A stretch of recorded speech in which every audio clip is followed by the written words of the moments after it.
Hey guys, how we doing? I see Lego's already getting slapped on the hand by the Nightbot. It's good to see you guys. It's been a minute. Happy Thursday. Um, so I have a new camera. Let me know how the picture looks, and let me know if my audio is coming through okay. I have to admit I'm feeling a little rusty because it's been 2 full weeks since we've done a live stream, and yeah. I got sick and then I was traveling. So a little out of pocket. Has it been 2 weeks? It feels like it's been 2 weeks. So I got a Sony ZV-E10 Mark II. That's the new camera I got. I got that delivered, I think the last time we did our live stream, a couple weeks ago. I got that like little gift to myself, celebrating 10,000 subscribers. So yeah, thanks Lego. It's like the standard. Everyone has one. It seems like people who've been doing content creation. I know like Rob, Alexa, they all got one. I got the same lens. I think it looks pretty good. I have shot 2 videos with it so far. So yeah, I figured, I've been doing this for a year now and I'm graduating out of the smartphone, which is this guy. This is what I've been using for the longest time, doing my live streams. So now I have a dedicated camera, which is nice. So it's good to see you guys. Thanks for being here. Oh, Steve, you got the Mark I. Nice. But yeah, now I can have multiple camera angles and I can switch. So like, here we go. So if you guys want to see my my janky live stream setup, you have to promise not to judge. And I definitely need to clean, like it's super dusty, but this is what it looks like. So here's my computer, my mic. I've got my light, which is like barely on. There's the new camera. And then here's all of the other junk, like the YouTube related stuff. So Ecamm, the YouTube live stuff over here, and the chat, my notes. So this is the thing. So yeah, in case anyone is curious, it's the Sigma, the 1.4F 16 millimeter. Steve, I think that's the one. But yeah, it's good to see a lot of familiar faces. Mohit, what's up, man? Good to see you. Congrats on 1,000 subscribers. So everyone, throw Mohit some love because this man has been grinding and he's hit a bit of a streak on his channel with some kettlebell content. So congrats to you, good sir. We got Lego up in the house who put out a really cool video on 1 year, or was it 1 year on, or how YouTube changed your life? I thought that was pretty cool. Nice job on that. Nanad, good to see you as always. We've got some Liquid Hour D&B playing in the background. Hopefully you guys are vibing to that. See, Steve's here, Mike's here, semi-retired Susan. Of course, our Nightbot. We got Naz. What's up, Naz? Veronique. Casper, I don't know if we've met, but good to have you here in the chat. We got James. Yeah, so today, you guys, there's so much to talk about. You've probably seen my community posts and the video that I just posted. I am really freaking excited because there's some really cool YouTube stuff coming. And so maybe you haven't kept up on all the news, and that's okay because we're going to jump into it. I want to share some cool things that I think are coming, and maybe just get your thoughts on if you've seen any of these already or if you have any thoughts on how you might use them, because I am super excited, some of which pertain to live streams and working with other creators. I think you know what I'm talking about. 60 and Sophie, hello. Lauren, hello. David Bryson, hello. Big Mayo, what's up, man? Good to see you. Aspire, hello. Yeah, so some familiar faces and some new folks. It's good to see everybody. But check this out. check this out. I'm gonna pause the music for a little bit because we're gonna watch a video. You're gonna have to tell me. Shoot, where did it go? I lost it. Hold on. Give me a second. We're gonna watch a video that I literally just watched right before the stream. This one. It's like a 5-minute video. Welcome to our Can you guys hear the audio? Made on YouTube. I'm incredibly proud to announce that over the last 4 years. Do you hear the audio for that video? Is it really low? We've paid out over Okay. $100 billion to creators, artists, and media companies. It's super low. Okay, hold on. Today, we're unveiling new AI-powered products that will help shape our next 20 years. We're focusing our investments across 3 key areas: creation, connection, and business. Now I'm going to hand it over to a few creators and artists to show you what these tools can really do. All right, so let me just set this up for you guys. It's better now? Okay. And just remind me after to turn the volume back down because it's the system volume. But check this out. If you don't know, YouTube yesterday morning just announced some new feature enhancements that are coming, and there's a lot of them. And some of them are really freaking cool. So this video actually just came out 4 hours ago. This wasn't available yesterday, so you may not have seen this yet. VO3. We're gonna run through it, and I'm gonna give you my thoughts on some of these things, and you guys let me know in the chat if any of this stuff seems pretty cool to you. Will be available to everyone directly inside of YouTube Shorts, which now includes the ability to generate audio. You'll also be able to add completely new objects into existing video footage. You just select your 8-second clip, choose what goes in from the suggested prompts, and boom. All right. Are you guys going to use that? First of all, who's making shorts? I'm not making shorts, so I don't know if I'm going to get much use out of this. But Veo 3, if you don't know, is like the latest and greatest in terms of video creation. It's owned by Google, so of course they're going to input it into their, all of their tools to get use out of it. But I'm curious if you guys have any thoughts on how you might use that. Seems a little interesting. It almost seems like, I don't know, like kids might use it. No offense, Lego. But I don't know. It doesn't tickle my fancy, but I'd be curious if you guys have YouTube showed thoughts me on this new Ask Studio feature. Okay, this one's cool. Ask Studio. Do you guys know what this is? Ask Studio. It's like a little feature inside the YouTube Studio where they're bringing Gemini, which is Google's large language model, right into the YouTube Studio where you can interact with it. So check out this little bit here. Was like, yes, finally. Now when I want to get insights about my channel and audience, I can just ask Studio. Let me show you how it works. Catch me up on... So maybe you can see it like right here on the top right. There's this little icon. That's the Gemini icon. So wherever you see that, if you're using a Google product like Google Workspace, Docs, Google Sheets, Gmail, Calendar, whenever you see that little icon, that's Gemini. And that means you can press on it and interact with Gemini. And if you haven't used Gemini, it's just like ChatGPT. It's Google's version of it.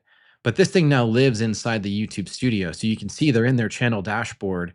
And you click on that, the chat box comes up, and you can basically ask it anything you want about YouTube or your YouTube channel. Some people already have it. Some of the clients that I work with already have this feature in their YouTube Studio, and I've interacted with it. I don't yet have it on my channel, but I think this is pretty cool. You guys, do you think you'll end up using something like this to ask questions about stuff that's going on your channel? Yeah, I'd be curious how you think about that. Bringing my mom back to Korea for the first time since she left at 12 years old. It's not just giving me stats. It's telling me what's resonating with my audience and surfacing comments that show emotional connection. So I think it's pretty neat because I think a lot of people use a lot of people use ChatGPT. Like you might take a script out of YouTube, throw it into ChatGPT, get a summary of it, or ask questions, or you might like copy and paste comments out of a YouTube video and throw it into ChatGPT and ask it to summarize, like, what are people talking about in the comments. I'm pretty sure you'll be able to use this thing for all of that, and it's all embedded inside of the YouTube Studio, so you don't need to go elsewhere, which is kind of cool. And yeah, vidIQ has their own version of it. Veronique mentioned that here.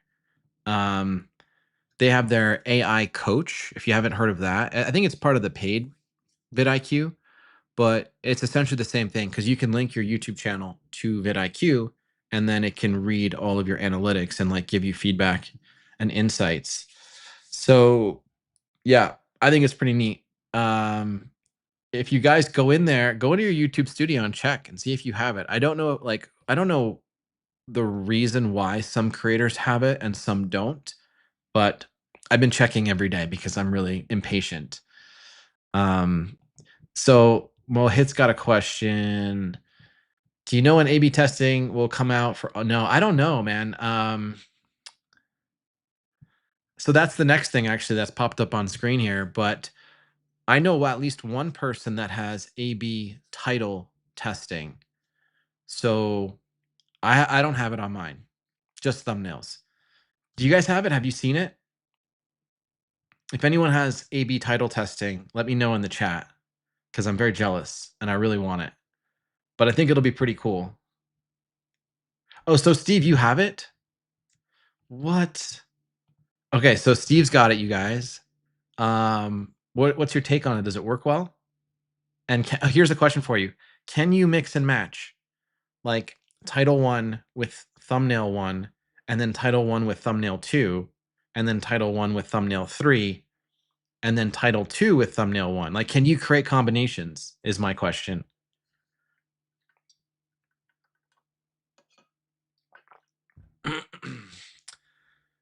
Oh, that's a bummer. Because it'd be nice to be able to mix and match. If you can get 3 thumbnails and 3 titles and you make different combinations of them, that would be pretty neat.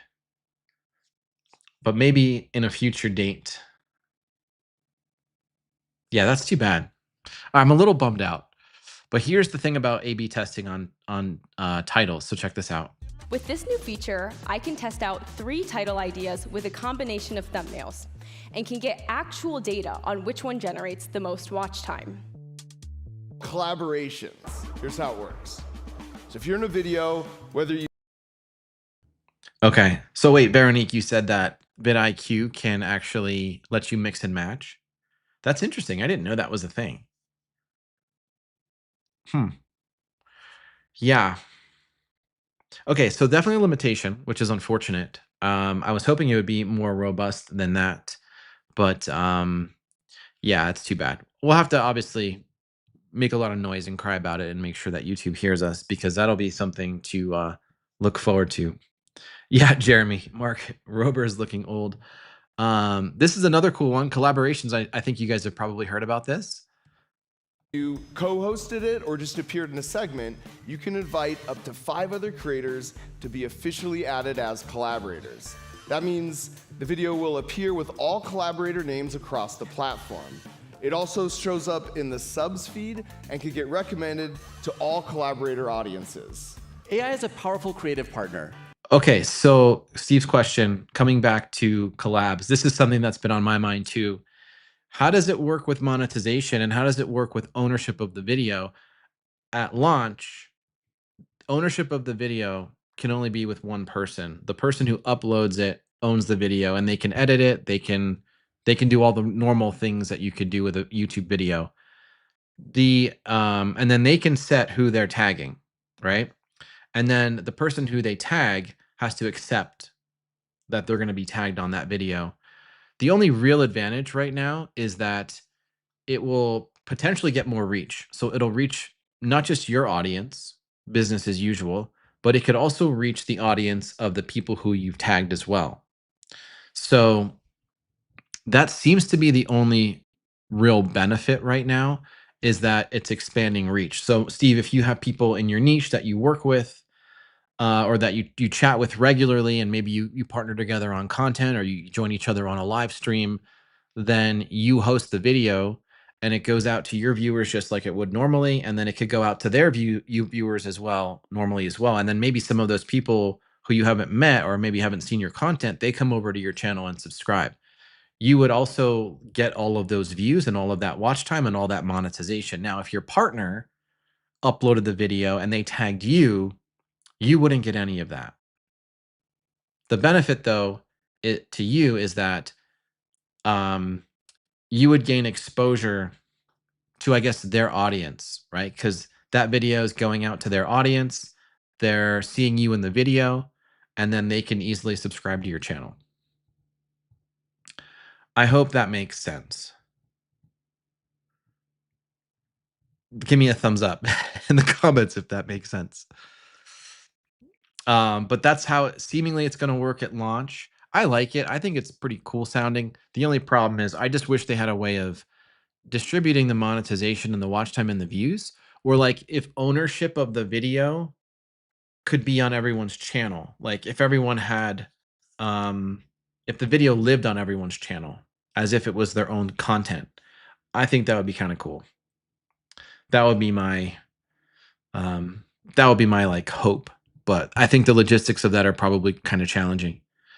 The next one is auto dubbing. What do you guys think about auto dubbing? Like hit or miss? I don't know. We'll have to see how good it is. But to truly expand reach, creators need a tool that makes their videos accessible to a global audience. That's where Autodubbing is changing the game. We're now taking it a step further with an update that not only translates audio, but reanimates lip movement to look more This part's kind of natural crazy, in the new actually. language. Grafico. Ci sono stati degli upgrade. Now I'll start telling you about the things that have really changed. First of all, the camera department. Today, I'm excited Okay, to so announce that in the coming I don't know if you months, saw that, but it actually looked halfway decent in this clip. I watched one from Colin and Samir, and it kind of looked, it didn't look good at all, in my opinion, like the lip syncing. But this one, they translated it into English, and I thought the mouth movements was semi okay. The problem with that clip though is like his hands were in front of his mouth, which is a little bit weird. If you're demoing something where you have to focus on the mouth, why would you cover your mouth? But I don't know. Yeah, it's interesting. So I think the idea is obviously is you can expand into other countries where you'd otherwise never penetrate because of the language barrier. So I think it's kind of a neat concept. We'll have to see how it plays out in practice. Hey Sherry, how are you? Good to see you there. Yeah. And I don't know about you guys, but I have seen comments on my videos lately from non-English speakers. They're leaving a lot of comments, and maybe it's just like one person, but I feel like maybe the auto dubbing is working and reaching those markets. So I don't know. We'll have to see. we're rolling out a new likeness detection beta to all creators in the YouTube Partner Program. Creators like Dr. Mike will soon have a place where they can identify and manage instances of their likeness being replicated in AI-generated content. I love streaming, which Okay. is fortunate because This is the cool stuff. The streaming stuff. I'm really excited about this. So we'll listen to a few of these updates. it's been a huge part of my growth as a creator.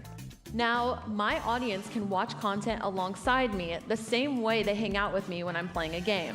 You can even react live to other creators' content too.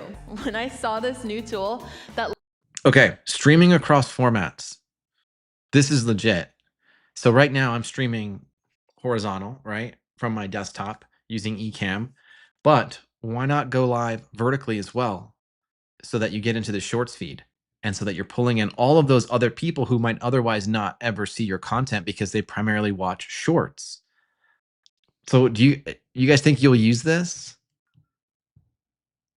I'm really curious your thoughts on this one because I think this is a bit of a game changer. And even for shorts only streamers, people who typically stream vertically, I think they could get a lot of value out of streaming horizontally and then pulling in what would otherwise be a long form viewership potentially.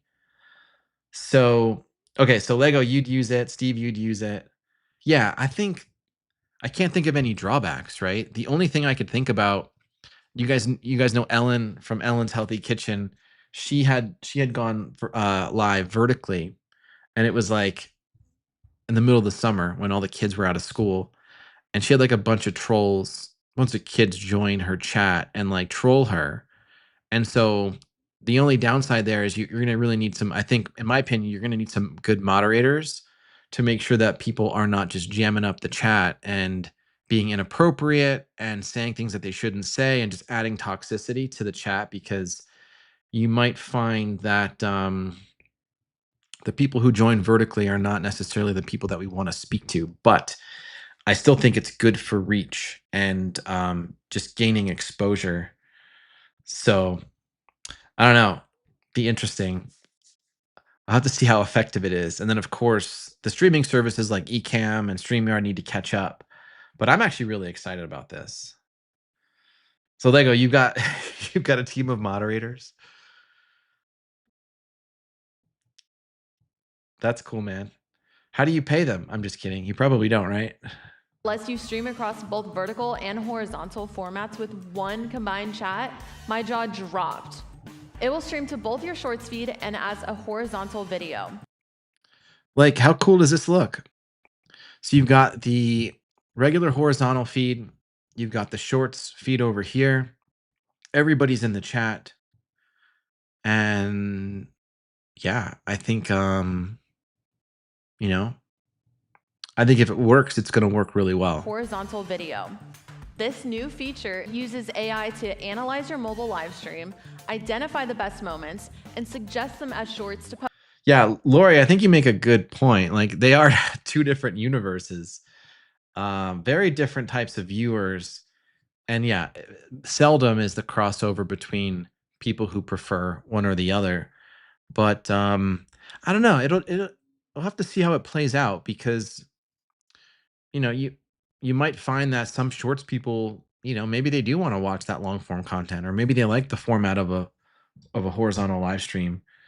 So yeah, it'll be cool to test. All while keeping us creators in control. For podcasters, shorter content provides a big boost to reach because viewers are way more likely to click on a shorter video than a full episode. Which is why it's great that now we have this tool that makes it easier than ever to clip the parts that are really... Okay, this also seems pretty cool, although I don't make shorts. But for anyone out there who's doing long form content or live streams, and you want to clip content for shorts repurposing, this editor looks pretty slick. This is all right inside the YouTube studio. And it looks like it's text-based editing, which we've seen other programs use, like CapCut, Descript. There's a lot of other editing tools out there that are using AI and transcription-based editing. So hopefully YouTube follows suit and does that. And this is actually something we can access from inside the YouTube studio. That would be pretty neat. amazing, as opposed to the ones that are just regular amazing. And soon you'll be able to use this to make shorts too, customized for the format, which is essential if you're trying to expand your reach. In order to earn money from YouTube shopping, I need to manually tag products that I feature in my videos at the exact moment I show them. That's where AI can help, with new features like auto tagging and timestamps. Now all I have to do is opt in and... Okay. Some of you might not know what this is. I'm going to show you actually in my YouTube studio, because when you get to when you get into the YouTube partner program, and when you get to 10,000 subscribers specifically, in your earn tab under shopping, you get expanded shopping capabilities. So when you have 500 subs and 3,000 watch time hours and you join the first tier of the YouTube partner program, you get access to the shopping tab, but it's mostly for pulling in merchandise from a third party, right? Like a Spring store, for example. But as you grow, then you get access to something called direct tagging. So here's how direct tagging works. On your content, say you've made a video where you're talking about equipment. And in my case, because I make YouTube growth videos, I might be talking about a camera, a microphone, a tripod, so on and so forth. So I have this video from back in December, and this is well before I was monetized. But I went in on this video because I knew I talked about a lot of different hardware. And down here, so under your description, you'll have this ability to start tagging products. And what that looks like is you can add a product, and you can basically you can search for something, right? So I don't know. Let's imagine I'm looking for like a mic. You can look for the specific model, and then you can look by the vendor. So in this case, it's Best Buy. And in this case, it's Target, Walmart, and they'll show their percentage commission, meaning that if someone buys off of that link, you get that commission. It's basically like affiliates, but instead of it being in the description of your video with like an Amazon link, it's now an actual tag that lives in the video itself. So I'll show you in a second what it looks like, but you can pick which vendor and then based on the commission rates, and then you add those to your video, and you'll see I've got these 4 products here tagged in the video. And then when you go to the video itself, There it is. That's where the magic. you'll see on the bottom left where it says view products. That means there's direct tags on this video. So whenever you watch another YouTube video and you see that, you know that there's direct tagging. When you look at the description, you'll see this carousel of products that I've specifically tagged in this video. And then when anyone clicks on one of them, it pulls them out to the appropriate website where they can then make a purchase. And then I would automatically get that, in this case, 10% commission added to my AdSense on my YouTube channel. YouTube doesn't take any cut, as far as I know, but it's just, I think, a cleaner version of like an affiliate program, because down here is where you'd put all your Amazon links, right? But here is where you have the product shelf. And that's where you can specifically tag products. Now, what's cool about the enhancement that's coming, that I cut the video off, is normally you'd have to select a time stamp in the editor of where you want the tag to show up, right? So if you're talking about like 10 different products, you got to do 10 different timestamps, and that can be a pain in the ass. But the AI is now going to do that for you. So all you have to do is opt in. It's going to find the timestamp for you. And inside, I think the future version of this is actually going to look for the product itself for you. So if I mention the Shure MV7 microphone, it can go out and find that and then auto timestamp it. I believe that's how it's going to work. YouTube uses AI to identify and apply the best times to display the tags I've added.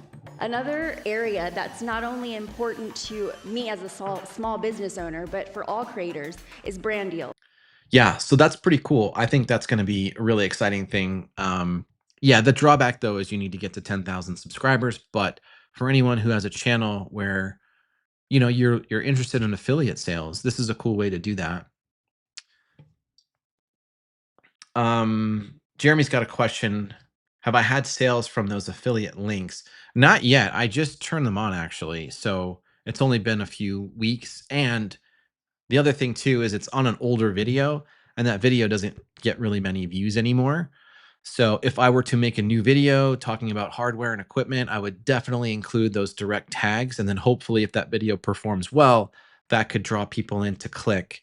So I know that there are creators out there who's like, they're making tons of money just through affiliate sales alone. So for those of you who are, monetized, newly monetized, the next milestone is 10,000 subs, and that unlocks that direct tagging capability, and it also unlocks doing fundraisers too. So I don't know if you've seen like Ryan Trahan videos or Mr. Beast videos. Some of them are set up for charitable giving. So yeah, that's another thing that unlocks there. Does the payment go through YouTube? Yeah, it basically gets added to your AdSense, is the way I understand it, Steve. So it will be a separate it'll be a separate part. Like, let me see if I can show you. Let's go back. So under revenue,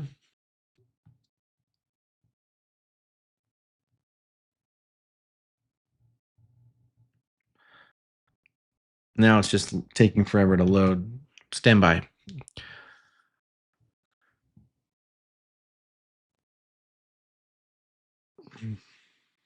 You broke it, Steve. I'm just kidding. Okay, so in the revenue tab, there's a section for ads, right? This is where you can see your ad revenue. Then there's revenue for your channel members. Then there's revenue for supers. And then there's revenue for affiliate programs, which is direct tagging. And then there's a section for connected store. So if you're selling merch through a third party, right? Like Ninad, for example, on his channel. Let me show you what that looks like.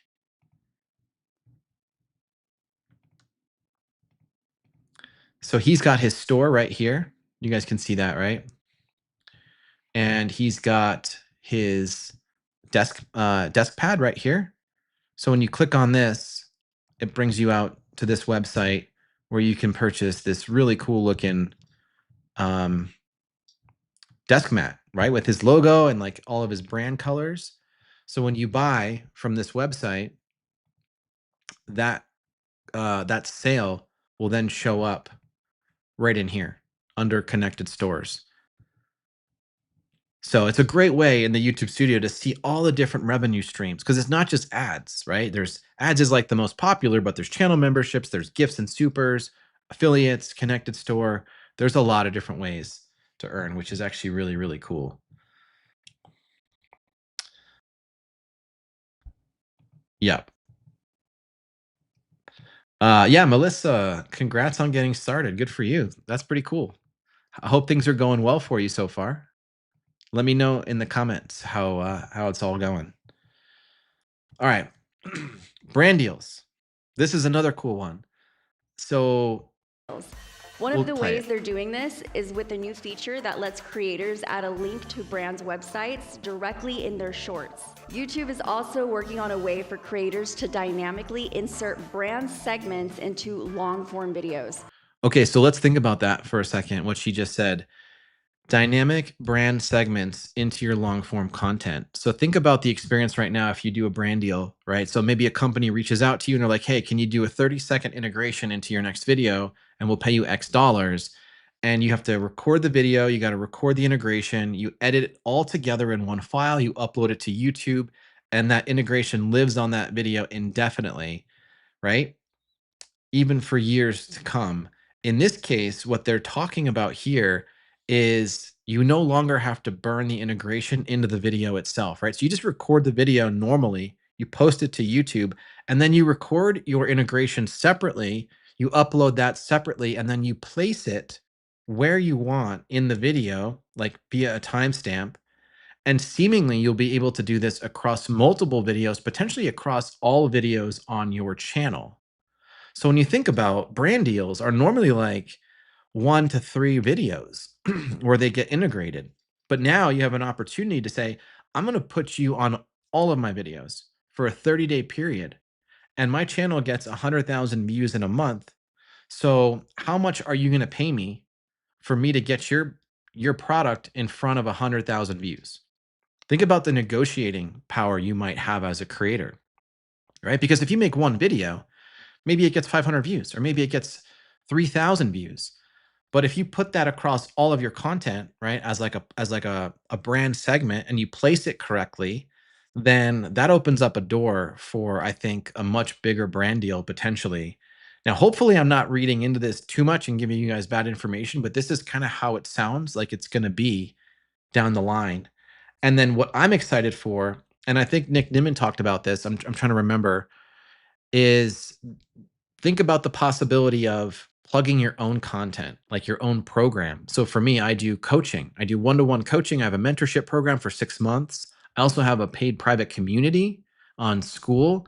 So if I want to drum up business, I can create a 30-second integration about my coaching program, and then I can slap it on all my content. And that way, anyone who watches any of my videos sees that integration potentially, right? Assuming it works this way. Yeah, so Lego is going to be a billionaire. Yeah, anyways, I'm really excited about this stuff. I kind of nerd out on all this YouTube stuff. I just really hope it works the way I'm thinking it's going to work. Yeah. What do you guys think about this? Is this something like, does this fire you up? Because maybe I'm the only one Yes, exactly, Jeremy. Like, why can't we be our own sponsor? Why can't, because we do this all the time anyways in our own content. We talk about, hey, go grab my lead magnet in the description below, or go click on the link for my coaching program or for my whatever it is.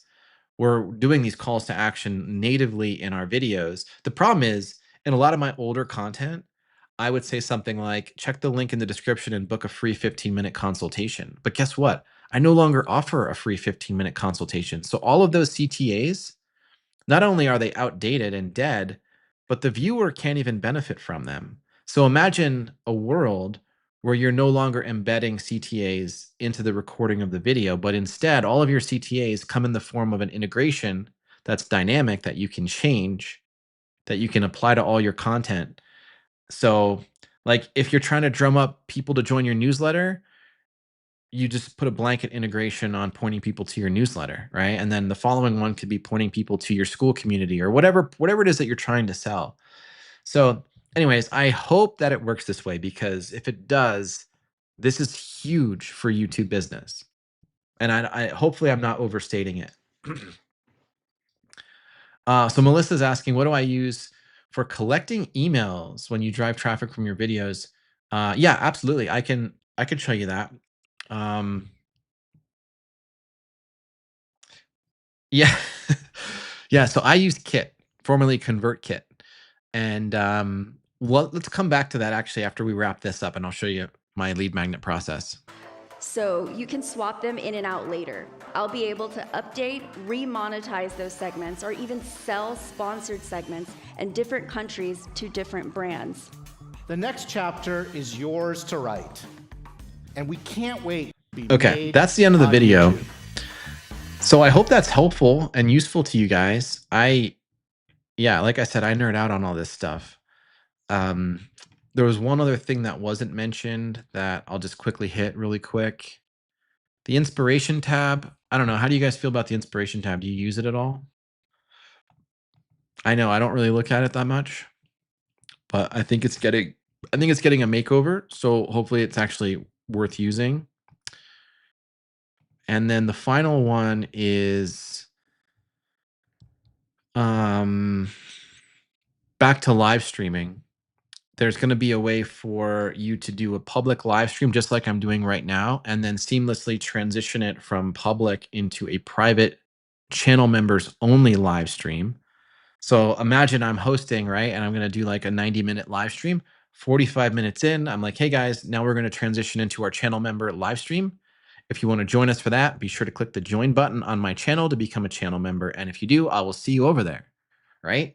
So now I'm drumming up channel member business, and I'm giving people the ability to participate in this exclusive channel member thing, which is kind of cool. The other one is ads on live streams. They're going to do a side by side, and I've tested this out with you guys not too long ago. I think it was like over a month ago, but it didn't really work. So I don't know if it's enabled yet, but the idea would be during a live stream, if an ad plays, it doesn't just cover me up. It actually plays to the side of me so that you can see me and the ad at the same time. However, the audio goes to the ad itself. So, you're still not hearing the creator in that case. But all that to say, um, I think it's pretty cool what they're doing. And then also this last one is a practice mode for live streams. So if you haven't done a live stream and you're just terrified of the technology, or like, what does it take to like do a live stream? Well, now you can do it in a safe practice environment that is not live. And then once you've dialed in everything and you're feeling comfortable, you can seamlessly transition it into an active live where people can then join. So it's just a much smoother process than having to test out the technology in advance with an unlisted live stream. So that's pretty cool as well for people. But yeah, so let me show you my lead flow for ConvertKit. So you guys use anyone else use ConvertKit, or I guess I should call it Kit now?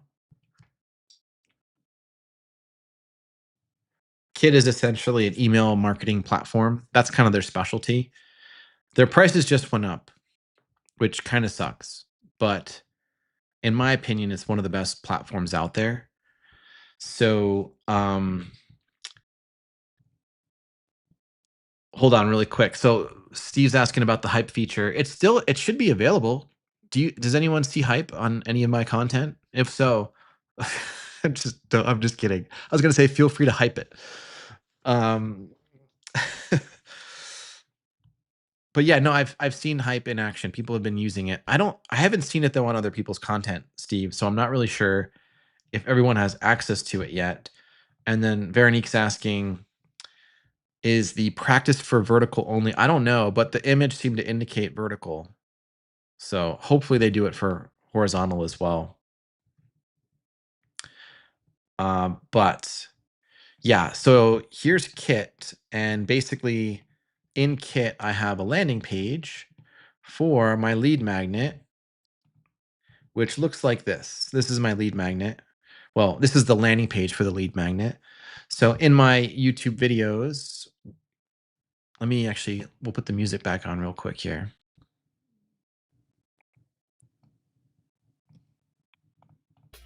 Let me know if that's too loud.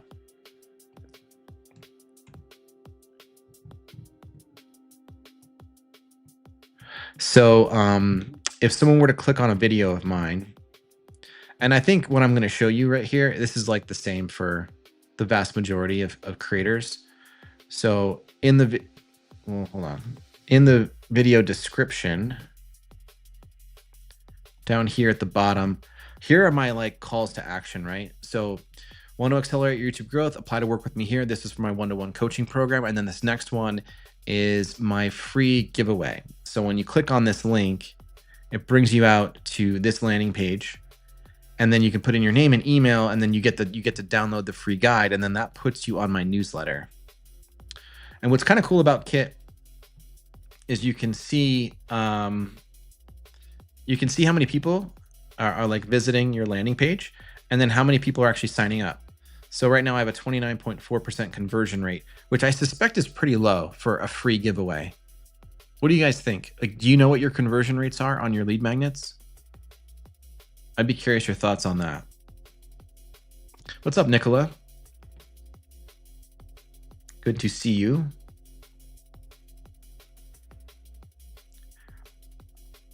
Yeah, so for anyone who has a lead magnet, do you know what your conversion rate is? People visiting your landing page and then actually signing up for it. I don't think 29% is good.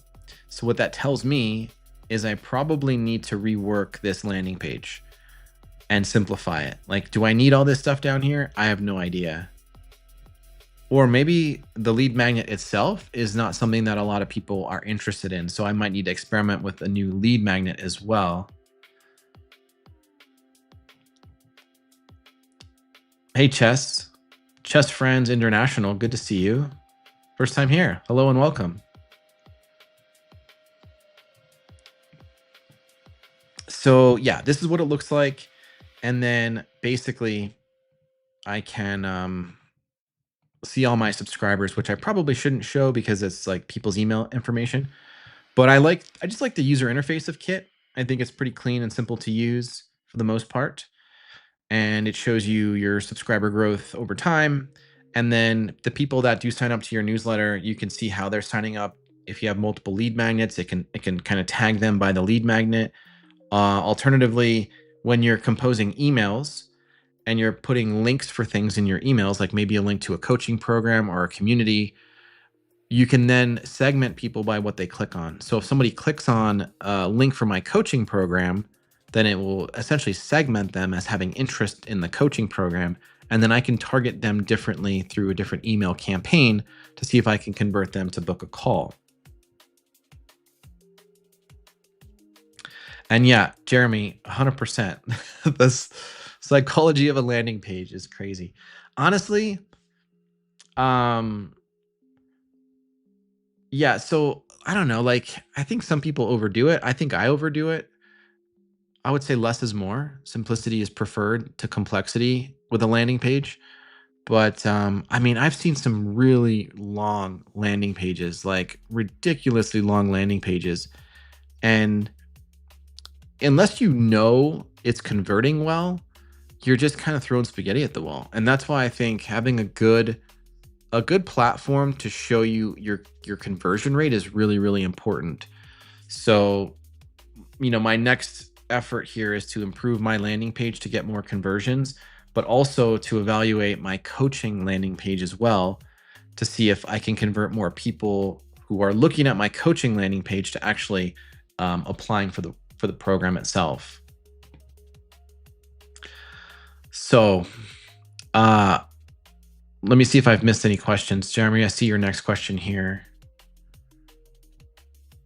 Yeah, so Kit does. It's designed for a newsletter. You can do automations. I don't have any set up right now.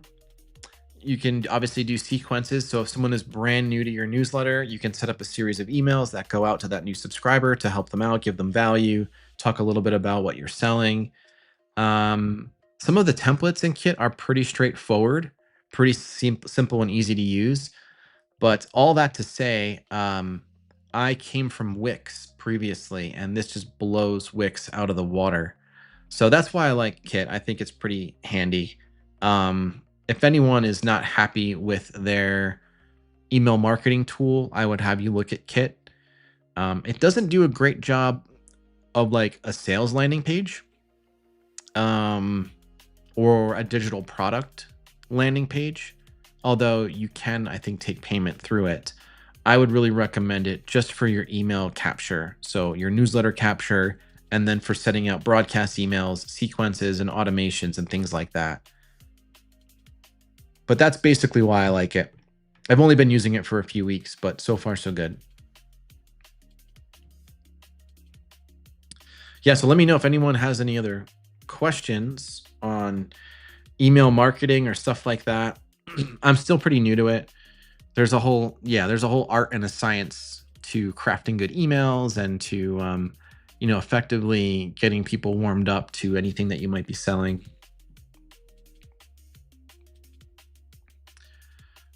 All right, Chess, see you later, man.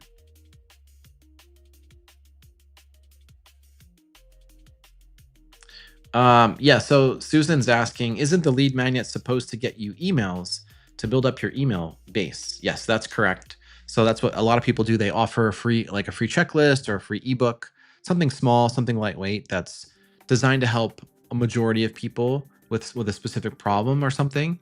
And then they submit their email, and then in return, they get the free download. So that's the landing page I was just showing. It's where they would submit their email. And then once they submit their email, they get an email from me with a link to download the free ebook that I had built.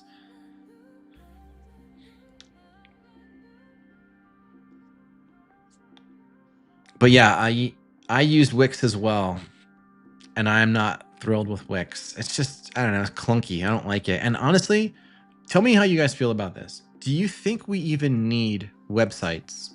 For anyone who's doing like a YouTube business, what would the rationale be for having a legitimate website? Because as far as I can tell, after having built a website, I almost feel like it's a wasted effort because I really should just be building one landing page to collect emails and one landing page for my primary core offer.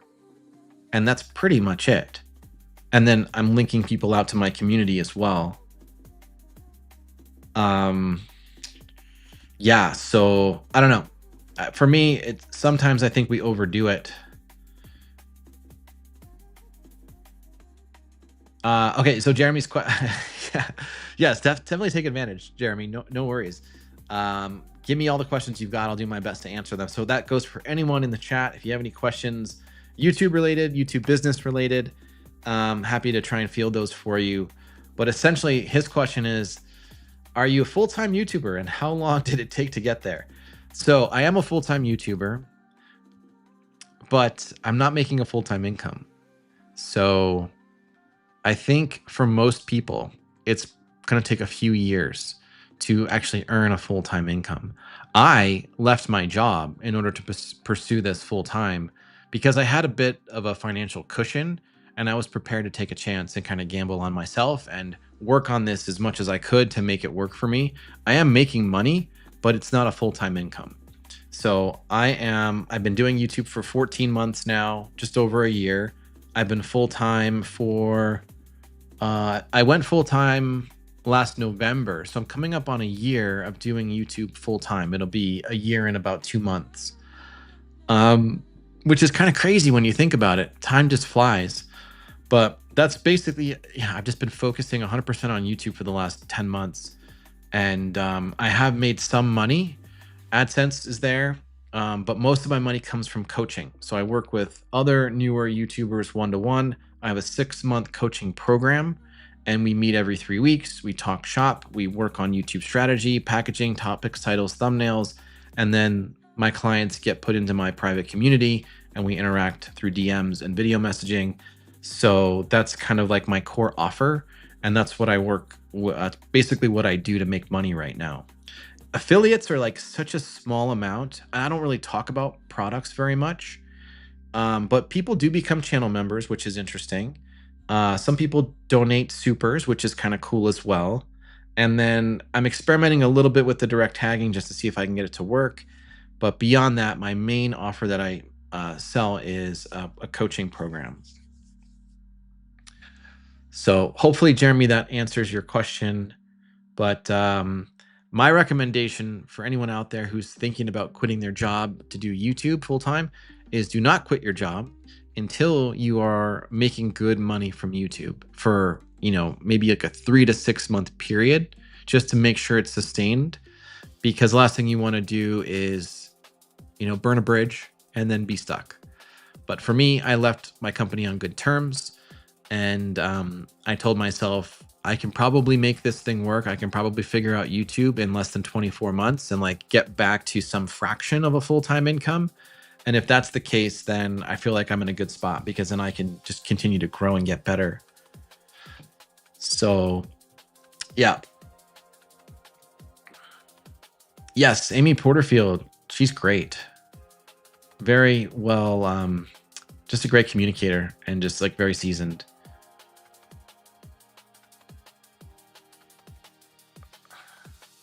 Yeah, so I think that's an interesting point to make. Yeah, I think so YouTube over 60 saying like your website is the only piece of real estate that you actually own. I mean, I guess you could argue the point that Wix owns it, right? If Wix is your web host and they're the registrar for your domain, like you technically own the domain, but it's being hosted by a third party. You own your website, but it's being hosted by a third party.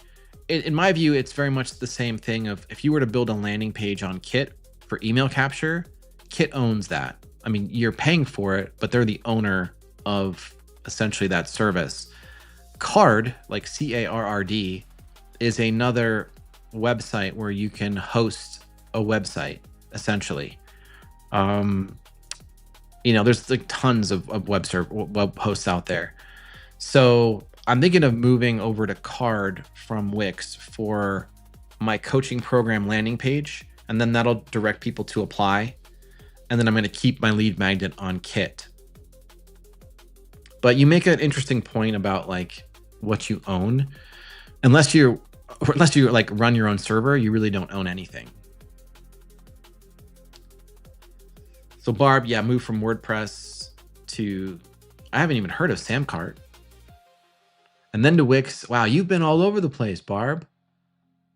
Oh my gosh.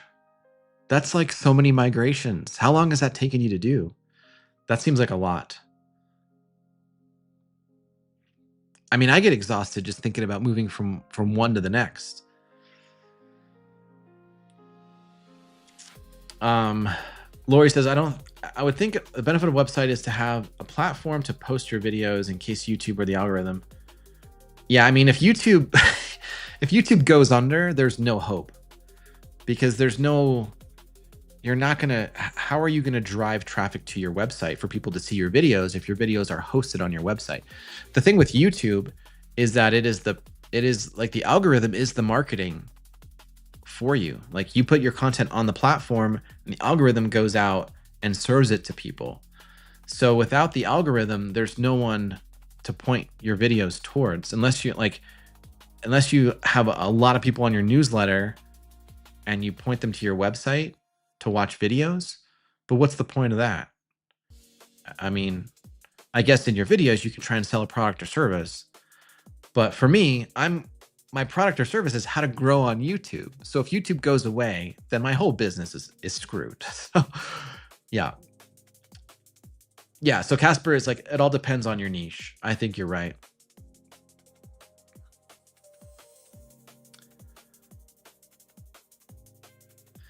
Steph is asking, hey, Steph, I don't know if we met. What do you think of shorts? Surprisingly, one of my shorts made me over $700 just 2 weeks ago. I had no clue I could actually earn with shorts. That is pretty amazing. How many views did that video get? Because typically with shorts, you don't make that much because it's a shared pool. Now, if you have a ton of views, then yeah, that helps out and you can definitely earn. But as soon as you're in the YouTube Partner Program, you can make money from both long form and short form. Like once you're in the YouTube Partner Program, it doesn't matter what content you make, you'll earn on all of it via AdSense. So yeah, I think that's pretty impressive. Personally, Steph, I don't make shorts. I don't feel like a lot of my customers watch short form content, so I typically avoid it. I think one of the best ways to build trust and to sell a high ticket product is through long form content. So long form videos, which is what I do. That way people can get to know me, right? Because I think people make buying decisions based on how well they know somebody and how much they can trust them. And if that person seems credible and proven, and then that will lead them to become more comfortable making a buying decision. And so that's what long form content facilitates. Short form content, you can kind of do that, but you're not going to sell high ticket through short form exclusively. You can direct your short form viewers to long form content and then try to expand and grow trust that way. But typically you're not going to sell a high ticket product through short form content. And that's going to be the case for TikTok, Instagram. Jeremy, no, I did tell my boss to take the job and shove it. It was actually very bittersweet. I'd been with the company for almost 20 years and I really liked the people I worked with, but I needed to change. So that's what happened. Thank you, Melissa. I appreciate that. Yeah, it is a lot of up and downs with YouTube. For anyone who's posting videos regularly for an extended period of time, you probably know this to be true. It's very up and down. Lately, it's been up for me, which is nice, but I'm fully expecting there to be future down moments where things aren't moving as quickly as I would like. So, yeah. Okay, so Barb, you've been at it for 4 years, and that's not even the whole story. Oh my gosh. Yeah, that's crazy. I mean, so I was talking to my old coach. If you guys know Alexa Saranoia, let me know in the chat, but she's my old coach. I worked with her last fall.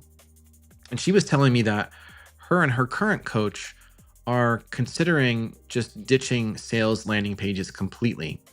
So imagine you have a YouTube video, and in the description of your YouTube video, you say, hey, like if you want to learn more about my coaching program, click here.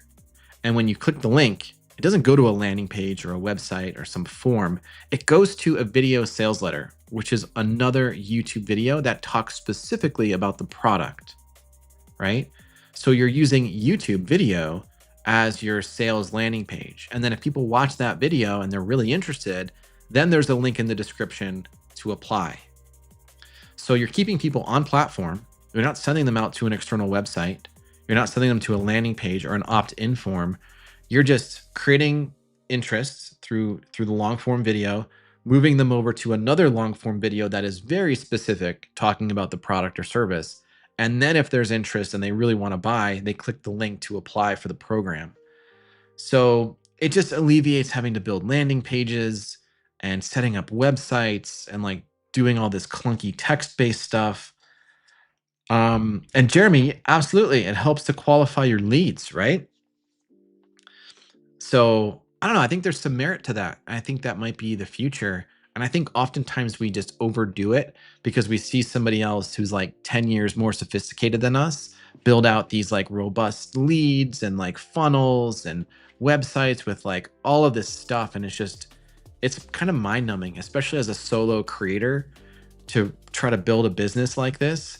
There's so many moving parts and there's so many platforms to explore and evaluate.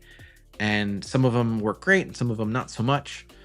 So yeah, just food for thought. If anyone's interested in like simplifying or streamlining your process, you know, there's easier ways to do it. And if anyone who's been following me for a while, you know that I use a platform called School for my community. I'll show you what it looks like right here. So this is my school community. And what's interesting about this is I can send people from my YouTube videos right to my school community, and they'll hit my about page, which is almost like a landing page, right? I have sales copy on here, like here's what you're going to get, here's what we talk about, here's what we do, here are some perks, and you can see how many members, and like I can put a video sales letter right here as well. I could put pictures of what's going on in the community in here to help people understand like what actually happens inside this community and is it worth my time and money. So that's what this is all about. This is effectively a landing page. And then if people are interested, they can just join, and it's super easy. So it's kind of also a unique, I don't know, way of getting customers, if you will. And then also when people sign up, they submit their email address as well. So now you have email addresses, which you can effectively add to your newsletter. And now you're just adding more people to your newsletter, which is great. So you can set up a free community, you can set up a paid community. If you set up a free one, you'll probably get a lot more members, which means a lot more emails. So if you guys, again, know Alexa, her Creator Boost Tribe has 7,300 people. And I hope, Alexa, if you're out there, I hope you're collecting emails. I hope people are giving you emails, because that can be its own newsletter right there. And now you're messaging them, you're giving them value, you're helping them out with tips, you're letting them know what's going on in the community, you're sharing your stories, and then you're letting them know about your products and services. And if they're ready and interested, they can then purchase. So yeah, I think it's pretty neat. Just depends on, like, again, how complex you want to make it. In some ways, a school community can be your newsletter, because you can actually, I don't know if you guys know this, but in school, when you create a post as the admin, as the owner of the community, you can toggle this on, and this will send your post as an email to all community members. Now, you can only do this once every 72 hours, so you can't spam your community, but you could send 2 emails a week to your entire community effectively. And the delivery rates on these are like 100, like they're close to 100%. And the open rates are actually really good as well compared to traditional newsletters. So that was a lot of word vomit.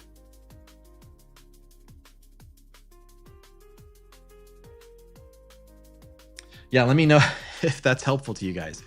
I'm really just getting my feet under me with all of this YouTube business stuff. And it's actually pretty fun, although it is kind of mind-numbing, and there's just like so many steps and things to work on.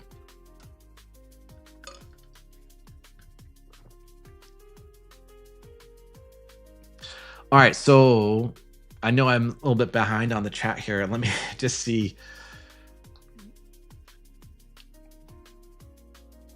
Yeah, exactly. If you lose the platform, like if YouTube goes away, at least I have my couple hundred people on my newsletter. Yep. Carolyn's here. What's up, Carolyn? How the heck are you? Congratulations to Carolyn. You guys throw Carolyn some love in the chat. She just got monetized.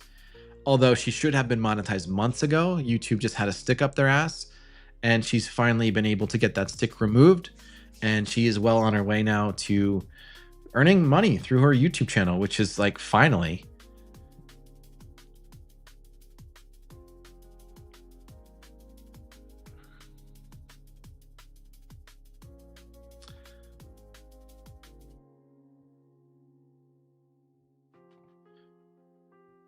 Yeah, Lori, that's a great call out.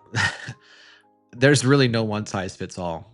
You know, there's just so many different ways to do this YouTube business thing. There's different ways to grow on YouTube, and then there's different ways to monetize, and all of the different niches have different specialties. Like I have a client who her niche is the houseplant niche, where she makes videos about houseplants. I mean, there's things she can sell, but the majority of creators in the houseplant niche monetize through Patreon, through crowdfunding, right? And then the music that we're listening to is from Ninad, who has this channel Liquid Hour D&B. And in the music space, in the AI music space, a lot of ways these guys monetize is through merchandise. So like completely different, completely different model. You can try all of it, right? Like there's no harm in experimenting and dipping your toes in. But sometimes, at least in my experience, I found that like the more things you try, the more like you're just kind of like not good at any one of them. And so one of the hard lessons I'm learning about online entrepreneurship and YouTube business is that it's really best to focus, in my opinion, my humble opinion, is really one primary offer and try to get really good at that and try to make that the best thing possible and just work on scale. So it's kind of what I'm doing now. I put some effort into a private membership. I'm putting most of my effort into my paid coaching program. And that's kind of where, it's kind of what I've been focusing on. All right, Mohit's got a question. How do you prep for the down moments? I've had a few good weeks on my channel, but I know a dip will come. 100% Mohit, a dip will come. And you and me both, man, like we'll both be in there together. It's tough. Let me show you on my channel. I'm a shower versus a teller. I don't know if you guys noticed that. I want to just show you something really quick here, because this might help. So I'm going to show you the first 6 months of my YouTube journey, basically. So we're going to look at 6 months worth of views on my channel. And I know this is like not super clear to read, but like, what do you notice when you look at the views over time? Like 80% of it is a down moment. 20% of it is an up moment. Meaning 20% of the time is when I'm like over the moon, I'm getting a lot of views, I'm getting new subscribers. 80% of the time, things aren't going so well. So you have to zoom out and look at the long view and look at your channel over time, and just remember that it is perfectly okay to be in a down moment. And in fact, 80% of the time you will be in a down moment. At least, again, this is my own experience, so take it with a grain of salt. But when you look at my whole channel, it's the majority of it, with the exception of like the last 2 months, has been a down moment. With these little spikes. Not much spike, not much spike, not much spike. And then right now I'm kind of riding a wave because I have 2 viral videos on my channel. But that's the thing with continuous input, repetition, consistency, volume. You just increase the chances that you're going to have videos perform well. And then the more videos you have performing well, like that pulls in all of these fresh eyeballs. They look at your old content. You got a really good back catalog. You're just increasing your chances of things trending up into the right direction. But the best thing you can do is just know that it's coming, and it's not going to feel great. And the best thing you can do is press forward regardless. And I know that's like super basic advice, but that's the best thing you can possibly do. And maybe when you're going to be in a lull, try to find a book, like an inspiring book, a book that can help you with your focus and your attention and just like staying focused on the mission, because that could help push you through.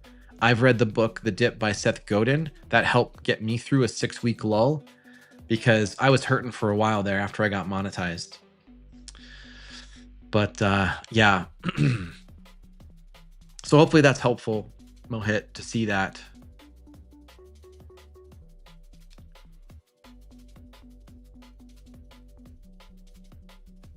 All right, sorry, you guys. Let me just catch up here. Hey, Robin. How are you? Yes. Good to see you. Susan's asking, how often do creators send newsletters? Monthly? So if you're just getting started, monthly could be a good start. Or if you're feeling intimidated by the process and you're not sure how to start with one, maybe one every 2 weeks. This way you're not killing yourself. It doesn't become too stressful. But I would spend a couple hours with it, at least when you're first starting, and try not to lean on AI too much. I know that's like our default reaction these days, is to let AI do a lot of the work. But when you're writing to your newsletter, I'm learning this from my mentor. He's teaching us that it should really be personal, and the AI it can't replicate like the personal nature of how you would write to your viewers. So number one is like really try to be helpful with something that they might benefit from, like a lesson or some knowledge, but couch it in a story, couch it in something personal, couch it in something relatable, and not just give like instruction, like bland, boring instruction or bland, boring education. Like really try to think of a compelling way to get the point across. Because people remember stories. They remember how you make them feel. They don't necessarily remember just like rote information, if that makes sense. But in a perfect world, to answer your question, probably once a week is a good cadence. If you're finding that you're like, I don't know, if you're feeling inspired and you have a lot to talk about and your audience is finding what you're saying helpful and valuable, then maybe twice a week could be appropriate. But I'm working on myself one per week.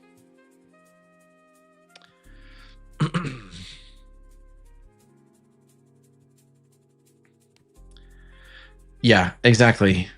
YouTubers over 60s saying that when you rely on a single platform, if something happens on that platform, then you're toast. And that's why it's really important to collect emails and to have an email list. 100%. Yeah, okay, good. That's what I was thinking. Okay, so Casper has a question. And Casper, hopefully I'm saying your name correctly. I have seen lots of advice not to mix long form with shorts. What about creating a second channel just to create shorts to promote the main channel? Oh man, that's an interesting question. I don't know if I have a good answer for you on that. I don't spend a ton of time with short form content, so I don't think I'm the best person to answer that question, but I'm curious if anyone in the chat has any thoughts on this. Like, I mean, a lot of creators, by the way, do have a single channel with both long form and short form. And the short form is designed to just reach people who would otherwise not watch the long form content and potentially pull them in. Creating shorts isn't going to hurt your long form's discovery. It's not going to hurt your reach or your subscribers. The short form content may pull in more subscribers than your long form content, but those subscribers might not necessarily watch your long form content. So that's why it's a little bit tricky. It just depends. Like, if it's easy for you to clip a short from a long form video, more power to you. If your strategy is to create original shorts, then you're putting a lot of work and effort into those original shorts, then I don't know how that translates into pointing them towards your long form content. I would just focus on one or the other. That would be my take on it. Casper, I hope that answers the question somewhat. Yeah, agree, 100%. What's up, Nanad? Good to see you.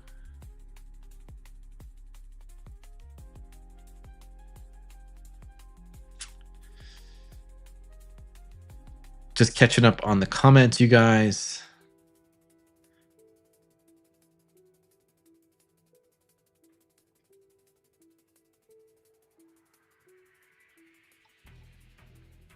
Stand by.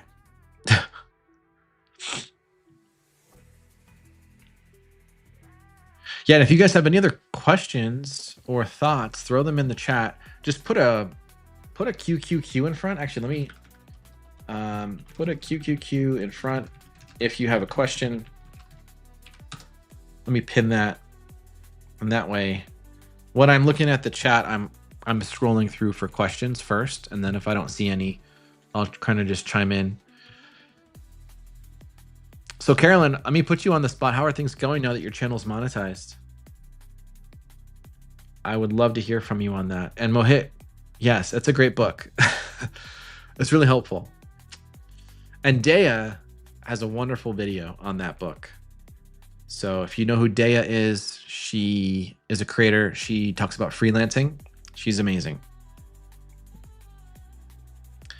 All right, we got a question from Karma. Oh, what's up, Rosani? How are you? So the question is making content that's evergreen a huge thing to do or a nice perk? I think it depends on your channel, the content, and your strategy. Some channels, some niches are like almost by default more evergreen style, meaning that the things that they talk about, people are searching for. And so therefore, you're not going to get a ton of browse traffic usually. And so it serves you better to optimize for search. Hopefully that makes sense. And what I mean by optimizing for search is your packaging, your titles, your thumbnails are like really clear and descriptive about what the video is about. And a lot of times it's like how to do something, right? So I can give you examples on my channel of videos that are designed for search and videos that are designed for browse. So here's an example of a video. It's called Forget the Guru Advice, How to Grow on YouTube the Real Way, right? This isn't something that people are searching for. So this video very likely will never show up in a search result. Now, maybe people are typing how to grow on YouTube and this might show up, but this isn't designed for search. Plus the thumbnail's not really clear, right? If you're searching for this topic and you see this thumbnail, you're probably not thinking, oh, this is the answer to my question. Okay. So this is an example of video that's designed for browse traffic. And when I say browse traffic, I just mean a video that shows up in your browse screen when you sign into YouTube. Now, another one that I made, which is designed for search, is this one. How to join the YouTube Partner Program, right? And that might be something that people actively search for. They might type it into Google, they might type it into YouTube, and then hopefully my video shows up in the ranking, and they click and watch mine. And my thumbnail is designed in a way where it's like in their brains, they're thinking, how do I join the YouTube Partner Program so I can start earning money, right? They see my thumbnail and my thumbnail says, start earning. Well, shoot, I'm going to click on that because I want to know how to start earning by joining the YouTube Partner Program. So you can see how it's designed. The thumbnail itself is designed to be search friendly, if that makes sense. Now, the way you validate this is you look at your analytics. So I'll show you another example of a video, this one here. Here's a video that is now over 102 days old. And when I posted it in the first 3 days, it got like 300 to 400 views, which is not very good for my channel. But over time, the graph went up and to the right, and you can see 80% of my views are external, which probably is Google search. So people are going to Google and typing in, how do I get a transcript from a YouTube video? And then my video is being served to them. They click on it and boom. That's how I'm getting search traffic on this video. And this video has almost 5,000 views. But when I posted this video in the first week, it looked as if the video had flopped completely. But that's because a lot of us we're not very patient, right? And we want instantly 1 million views on day one, but that's not the case. A lot of videos, I'm making more and more videos lately that are designed for search because I feel like there's a lot of benefit in having a large volume of content on your channel that is routinely getting searched for, because I think that's going to really add up in terms of views and monetization down the road.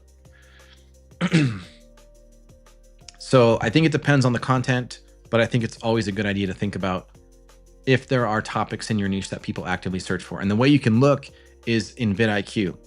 So you can look at YouTube and you can actually type in what you're thinking of making a video on to see if there are other videos on YouTube that have high view counts. And then you can go into vidIQ and do their keyword research to figure out which keyword phrase is the right phrase to use in your titles. So hopefully that's helpful. I know it's like a bit of a blab. Okay, Nanad's asking, how would you promote a digital product aside from the description if you were a faceless music creator? I would ask my friend Nanad, who's a faceless AI creator genius. That's what I would do.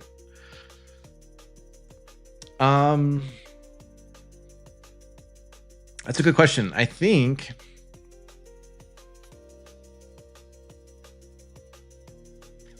maybe your newsletter. Do you have a newsletter, Nanad? I feel like you do. I think I should know this.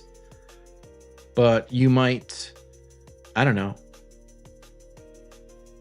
You might consider, like, if you're updating people. Yeah, you have 3 people on it. Okay. I mean, that's the thing about your niche is like, do people care about a newsletter in your niche? Maybe not. Do people want to be updated when there's new mixes that you're releasing through email? Maybe not. I don't know. That's a tough one. I don't know if I have a good answer for you. Maybe on Etsy?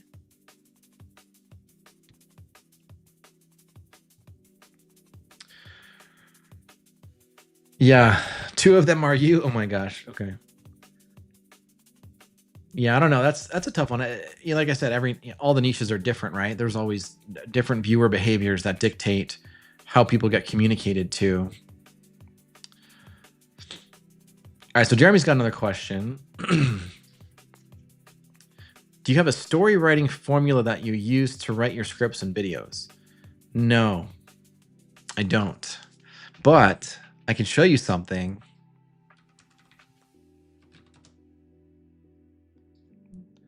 Let me show you. I'm gonna blow you guys away with something really quick here. There's this thing called Poppy AI. Has anyone heard of this? Nanad, have you heard of Poppy AI? All right, so I'm showing you this because Jeremy has a question about writing scripts. And writing scripts for a lot of people is difficult, including myself. I'm no exception.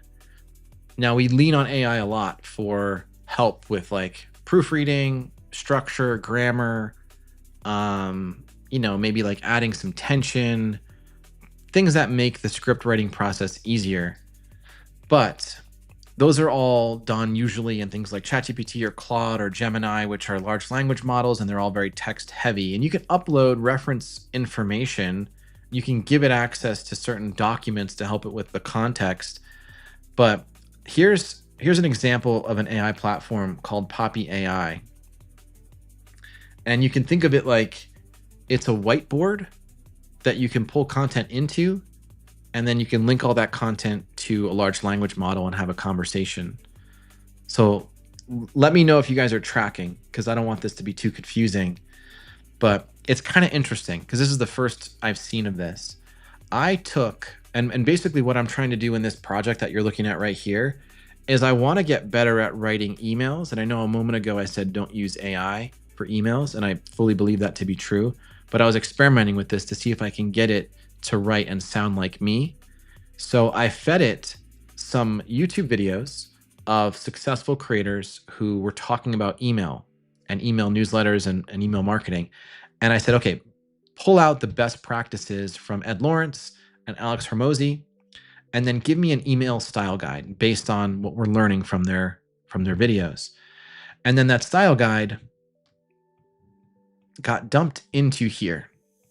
So this is a text box that has all of the things that this chat thought was interesting about their videos. And it created the style guide for how the emails should look and feel when I send an email. So this becomes an input for future email drafting. Then I have my ideal customer profile, which is who am I speaking to in my content and who am I trying to sell to? And then I had the AI also look at 15 of my videos on my YouTube channel. So these are 15 videos right here. And it reads the transcript. And I said, get an understanding of my creator journey, my full timeline, when I started, all my milestones, and then also capture all the stories that I'm telling in my videos. Because in my emails, I want some of those stories to surface, and I want some of my milestones to surface so that it's relatable. People can learn more about me. So all of this is context for the AI, right? It's like the best practices around email formatting, my backstory and timeline, my ideal customer profile, all of that stuff. And then I give it a history of all of my emails that I've already written. And I haven't written that many, but these are all from Wix. I dump it into a chat. And this works just like ChatGPT. You type to it, you ask it a question, it takes all of the context, and then it gives you the output.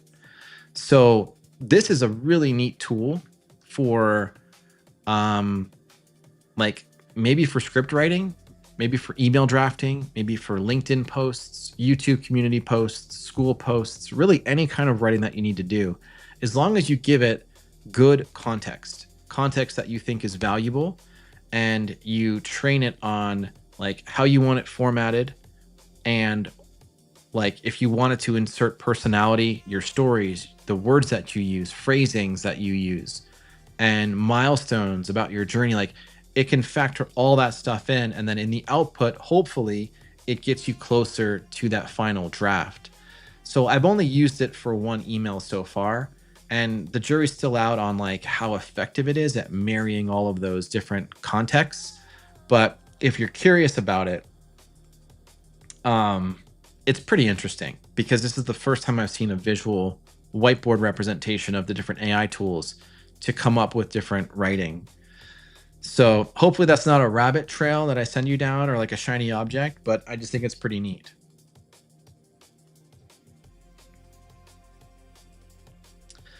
Okay, so Steph has a question.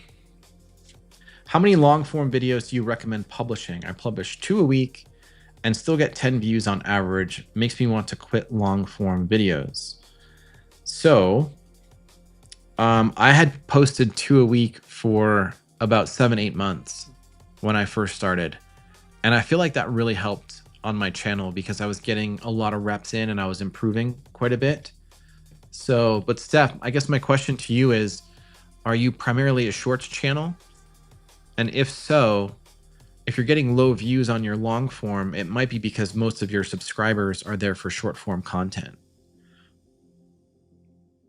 So, I would say it depends on what your channel strategy is, right?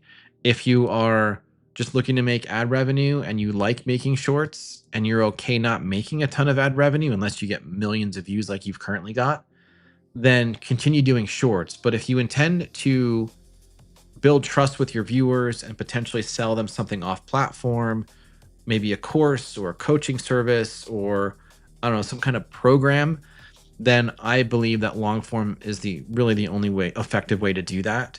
And so it's just a matter of continuous repetition and just getting good over the course of potentially years. So give yourself a long time horizon before quitting on any one format.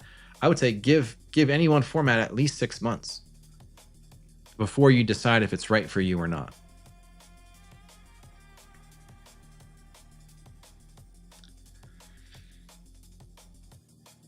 Yeah, Jeremy, you can create a split audience from shorts. Exactly. And I'm realizing I'm pretty backed up, so thank you guys for being patient.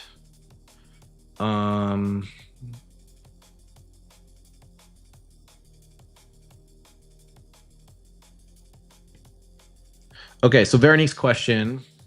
My question is about what is the way to practice long-form streaming using YouTube? I'm planning on doing one, but do I need to do a practice run first? So Veronique, you can stream right from the YouTube studio. Like if you're gonna do it from your laptop or you're gonna do it from your phone. And I made a video showing how to schedule it. So go to my channel, look for the video, how to schedule a live stream, because I show you how to do it on both mobile and on desktop.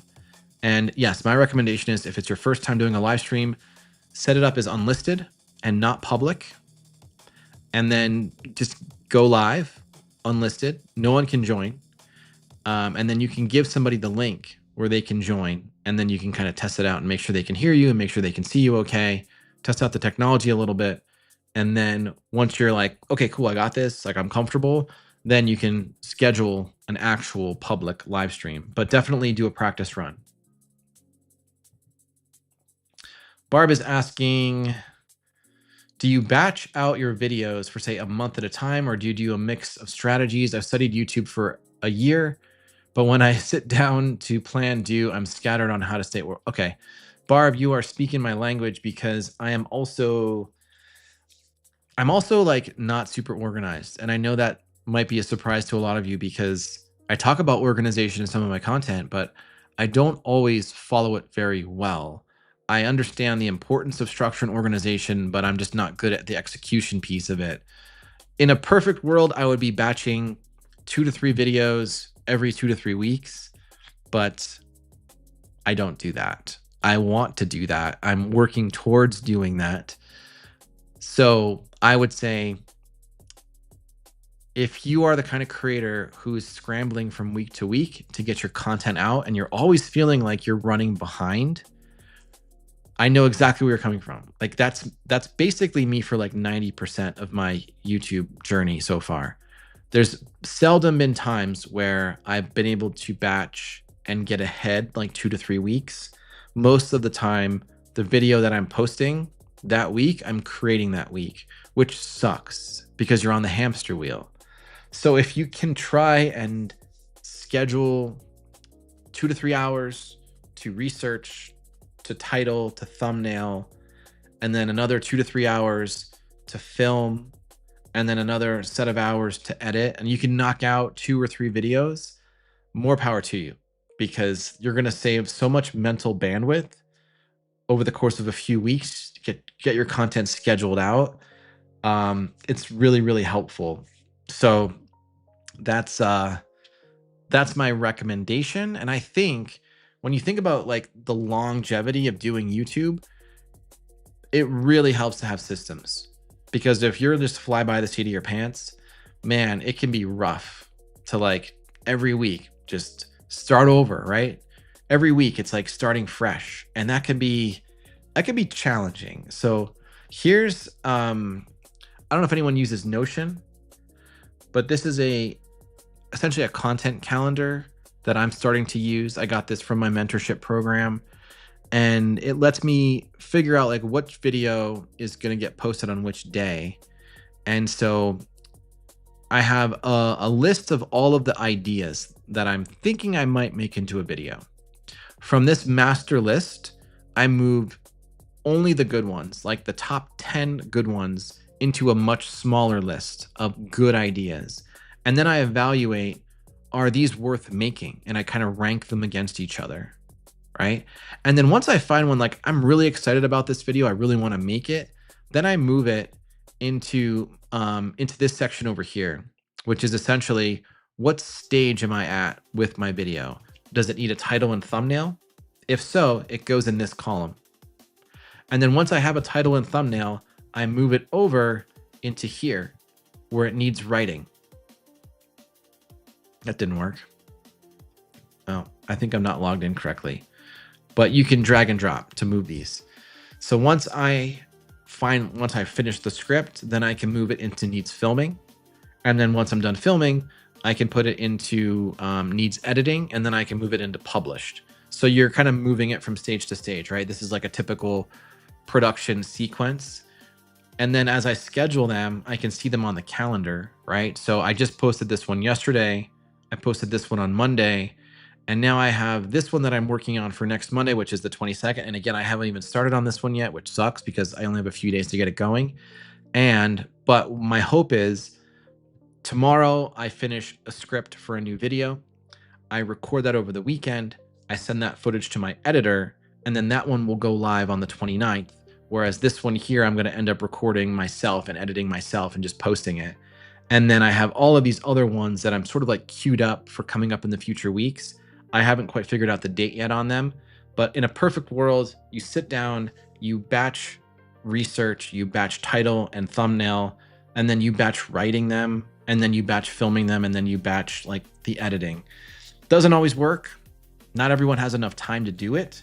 And oftentimes some people have a hard time focusing on like more than one video at a time. And I totally get that. But it's a good habit to try and get into if you can do it effectively. So Barb, I hope that answers the question. I am very scattered too, so you're in good company. All right, we've got another question from Techno Bento. Oh, I love that name.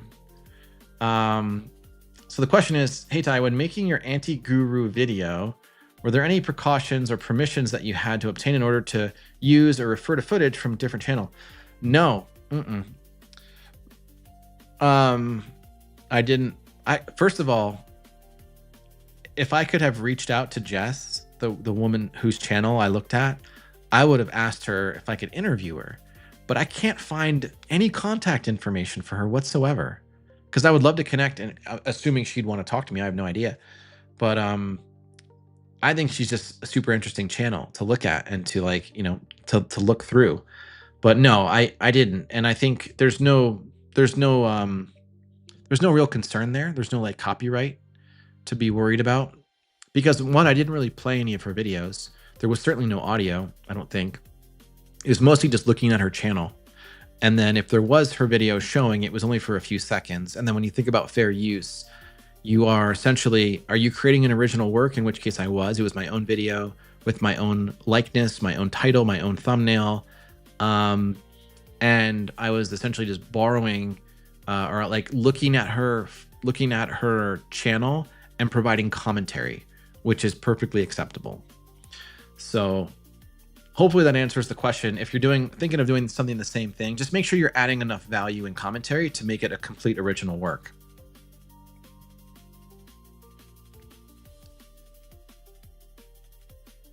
Okay, Keith's got a question. Hey, Keith.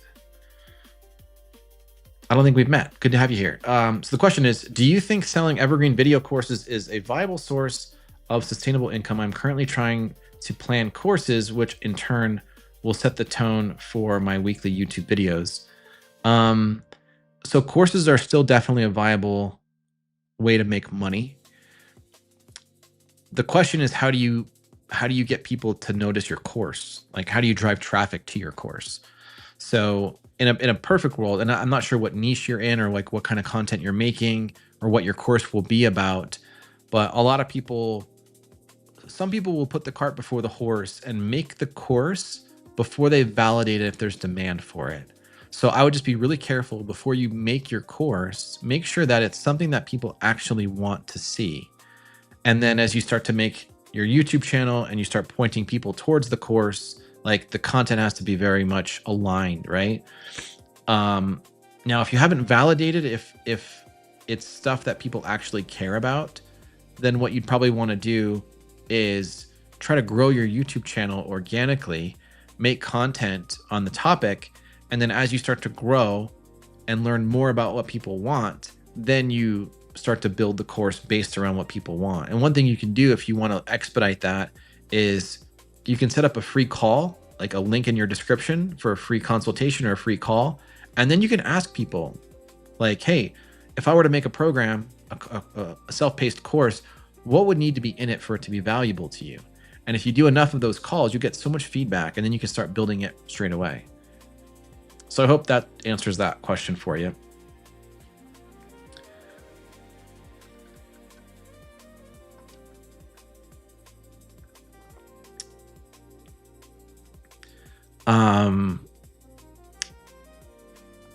Hey Dinah, how are you?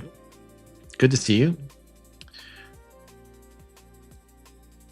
Okay, that's a good question.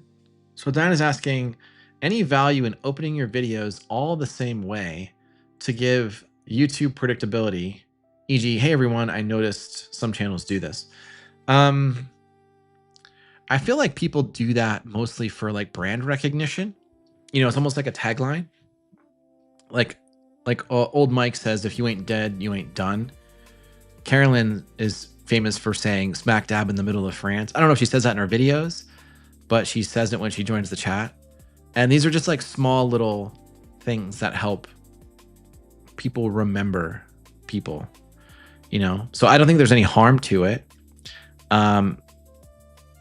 Yeah, I think it could be, I mean, if you do it like in a clever way, it's kind of cool. Because that really helps with like, what is it? Memorableness? Is that even a word? Memorableness is not a word, right?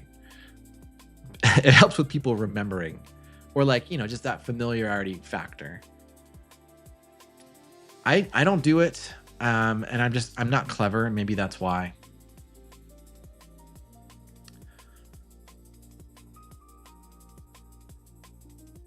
All right, let me just catch up here on the chat. Palma, hello. Here from the Philippines. Good to have you. Casper's asking, when do I do my next live? I do these on Thursdays at 3 p.m. Eastern time in the US. So once a week.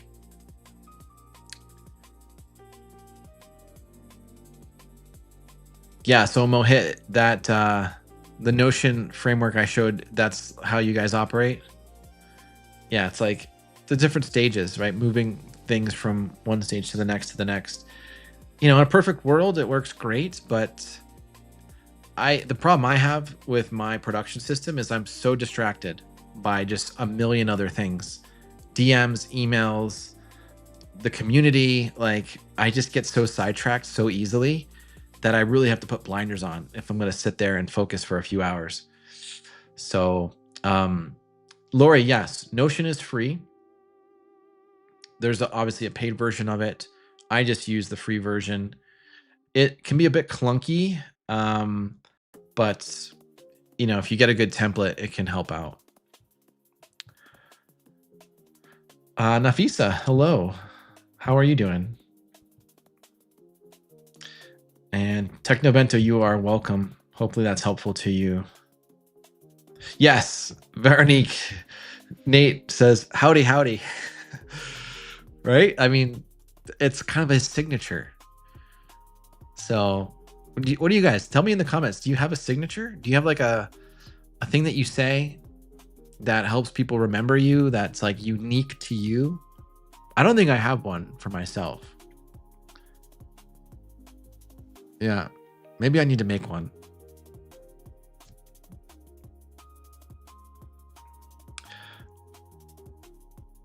Yeah, I don't know. I think, yeah, I think I need to come up with one. Jeremy, thank you. It's good to have your questions. I appreciate you hanging out with us. Yeah, absolutely. I mean, I am a little person. I consider myself a small channel. I'm still pretty new. So just trying to figure things out. Trying to be helpful. Nafisa's question. Hi, is the music playing in background set on your streaming platform? No, it's actually, I'm just playing it right from YouTube. So this is Nanad, Liquid Hour DMB. This is his channel. Usually on my live streams, I play some of his music in the background because, well, there's two reasons. One, it's really good and I really like Liquid Drum and Bass. But two, it's copyright free. And Nanad's not going to get me in trouble because he owns this music. So, yeah, I feel pretty safe using it. Korgong, how are you? Saudi Arabia. Wow, okay. What time is it for you? Is it pretty late in the day over there? Greetings and thank you for joining. So Veronique, you have, it's not your opening line. What is it? What's your closing line?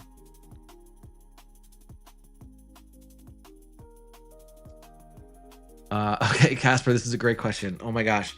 How many hours per week do you work on YouTube? And how many do you feel you waste on distractions? Wow, I feel like, yeah, that's a great question. Okay, so I probably work, because by the way, I do YouTube full time. And if you didn't hear earlier in the call, I talked about how I quit my job to do YouTube full time. I don't make a full time income with YouTube because I'm still so new and I'm trying to figure out the business side of things. But I probably spend 50, 60 hours a week, like actively working on and thinking about YouTube things. Now, the question is, how much of that is actual productive work? Like, how much of it is high leverage work that actually moves things forward?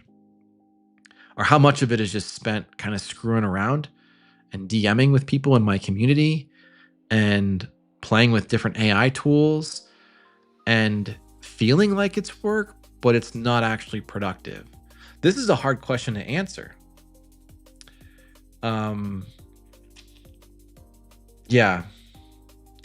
Tell me if you guys feel the same way. Like, you put on all this time on something, but it's not all quality time. It's not all productive time.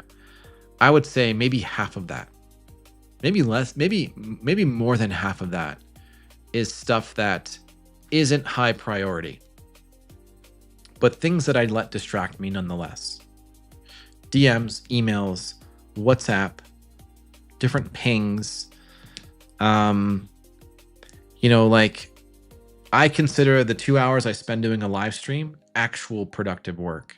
I consider the time researching, writing, doing titles, doing thumbnails, filming, and sending stuff to my editor. That's actual productive work. Sending a newsletter is actual productive work. And then sometimes I'm watching content to learn. Like in my mentorship program, I watch some of those videos to learn.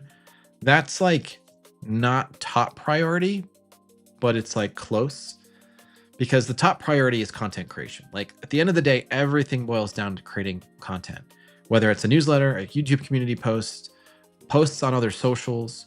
But the biggest piece of leverage for me is creating a YouTube video. But oftentimes I'm in the back end looking at the analytics, tinkering. Well, I should have also mentioned working with my clients. Obviously, I have hours per week that I'm interacting with my clients. And that is, it's a good chunk of time actually, because I think I work with them pretty closely for the most part. And I'm either watching their videos, giving them feedback, recording custom video messages for them. And that can chew up a lot of hours in the week. So, yeah. So 60 hours, 50 hours, and then maybe half of it is distracted work and half of it is high productivity work. But that is such a good question. I hadn't really thought about it like that before. Now I'm going to feel really guilty and bad about myself. So thanks. I'm just kidding. Yeah, I mean, so how much time do you guys work on your YouTube channel? Like in total, including distractions, including looking at the analytics or playing with your email marketing tool or playing with your landing page, or I don't know, like putzing around with your lead, like all of the different things that go into building out your channel. How much time do you spend?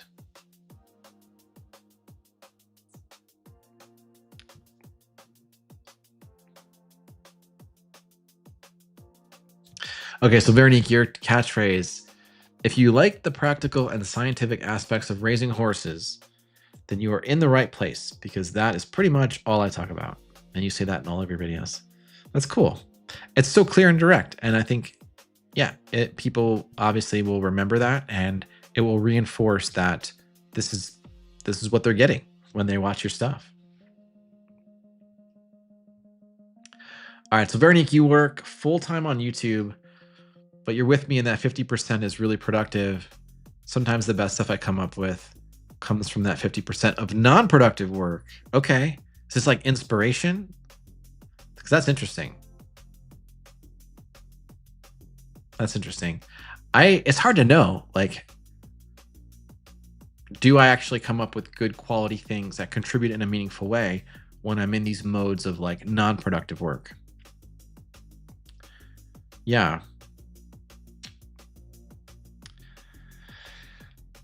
Well, thank you for sharing. I appreciate you being vulnerable and honest.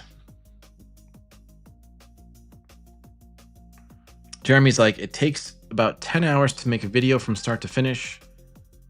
and I don't have my business with it yet. Yeah. I think that's fair. How long are your videos, Jeremy? And like, what's the format? Do you do talking head style videos like on my channel, or I'd be curious to know more? Because some formats can take considerably longer than others. And Veronique, for example, hers are largely research based. So I would imagine there's a lot of study and a lot of quality assurance that goes into keeping her content accurate. And that can add hours to the equation. Karma says, I'm so new to my channel that I consider watching color grading and composition lessons as working, right? I mean, when you're brand new, like literally everything is working because you're absorbing, you're like a sponge. But there is a line between like consuming so much video content and just having too much in your brain to you to actually take action on it. So sometimes the consumption of videos is actually a deterrent from doing the work. Even though we think we're being productive and learning something, the truth is it might be a distraction deep down. We might be telling ourselves that it's productive, but it might actually be how we're procrastinating. Bachman's Garage, 20 hours a week-ish, editing and shooting. Yeah. 20 hours a week. I mean, that's like a part-time job, right? You know, so if you work full-time or if you've got a busy life with a family and friends, then this stuff really adds up. Oh my gosh, Lori, your first YouTube video took you 6 to 8 months. Part of it was it got accidentally erased about 7 times, so you had to redo it. Faceless video, 1 hour, about 200 to 300 frames. Wow. Wait, did you say it got deleted 7 times? It got accidentally erased 7 times? That's wild. Lori, what's your content about? I forget if I asked you already. So Mike, 10 hours a week. Yeah. Work is getting in the way, right? Work is always in the way of everything. Casper, okay. 2 weeks to deliver. Wow.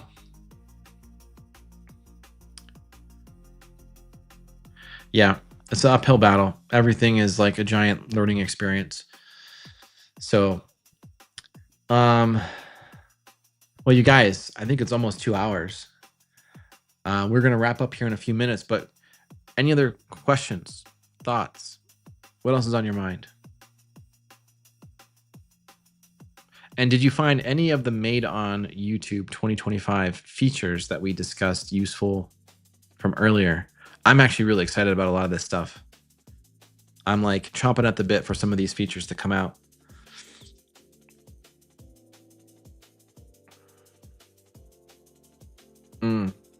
Okay, got it. Yes, A/B testing does sound fun. I'm really excited for that. Steve's got it, but I don't have it yet. Oh, well. Well, I think what we'll do is we will call it a day. And I appreciate you guys being here. Thanks for hanging out with me. Thanks for the questions. And we'll do this again next Thursday, same time, 3 p.m. Eastern. And maybe we will have more info on some of these new features then. Otherwise, be good, stay safe. I'll talk to you guys soon. And thanks so much for being here. Talk to you in the next one.